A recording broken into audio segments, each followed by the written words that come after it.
Ռուսաստանը հակաարդյունավետ է համարում ռուսական նավթային ընկերությունների նկատմամբ ամերիկյան պատժամիջոցները, հայտարարել է Զախարովան։ Նրա խոսքով Ռուսաստանը արդեն կայուն իմունիտետ ունի արևմտյան երկրների սահմանափակումների նկատմամբ, դրանց միջոցով Մոսկվային ինչ-որ գործողությունների մղելու ԱՄՆ նախկին վարչակազմի փորձերը ևս տապալվել են, իսկ արդյունքում տուժել է համաշխարհային տնտեսության կայունությունը։ ՌԴ-ն ոչ մի խոչընդոտ չի տեսնում ռուս-ուկրաինական հակամարտության լուծման ուղղությամբ երկու նախագահների նախաձեռնած գործընթացը շարունակելու համար, հավելել է Զախարովան։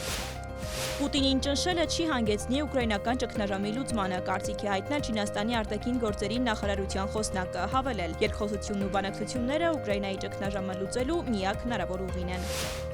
ԱՄՆ նախագահը հայտարարել է, ինչու է Բուդապեշտում չեղարկվել Ռուսաստանի նախագահի հետ իր հանդիպումը։ Ինձ ուղղակի թվաց, որ դա ճիշտ չէ, ինձ թվաց, որ մենք չենք հասնի այնտեղ, որտեղ պետք է հասնեինք։ Այդ իսկ պատճառով ես չեղարկեցի այն, բայց մենք դա կանենք ապագայում, լրագրողներին ասել է Թրամփն ու հավելել. կարծում եմ նրանք երկուսն էլ խաղաղություն են ուզում։ ԱՄՆ-ն կաշխատի ստանալ միջազգային մանդատ Գազայի հատվածում միջազգային կայունացման ուժեր տեղակայելու համար տարածաշրջանում հակամարտության հետագա լուծման համար։ Սա կարող է իրականացվել ՄԱԿ-ի միջոցով, հայտարարել է ԱՄՆ պետքարտուղարը։ Բրազիլիայի նախագահ Լուիս Ինասիո Լուլա դա Սիլվան հայտարարել է, որ կառաջադրի իր տեխնացությունը 2026-ի նախագահական ընտրություններում։ Դարձա 80 տարեկան, բայց վստահ եղեք, որ ունեմ նույն էներգիան, ինչ 30-ում։ Ես կառաջադրվեմ 4-րդ ժամկետով։